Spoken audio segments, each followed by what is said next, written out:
இந்த கோயிலுக்கு வந்தாலே இழந்த செல்வம் எல்லாம் மீண்டும் வரும்னு சொன்னா நம்புவீங்களா? உண்மைதாங்க.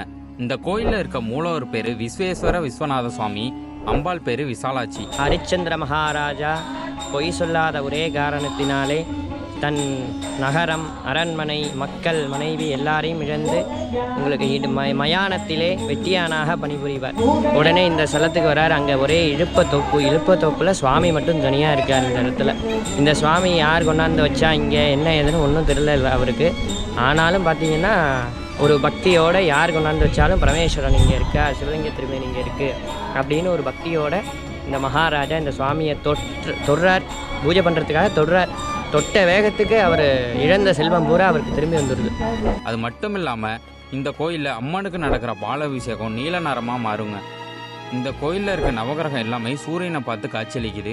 இந்த கோயில் எங்கே இருக்குன்னு பார்த்துக்கிட்டிங்கன்னா கும்பகோணம் டு நன்னிலம் போகிற வழியில் அச்சிதமங்கலம் என்னும் ஊரில் தாங்க இருக்குது. இதே மாதிரி கோவில் தகவல் தெரிஞ்சுக்க நம்ம சேனலை ஃபாலோ பண்ணுங்கள்.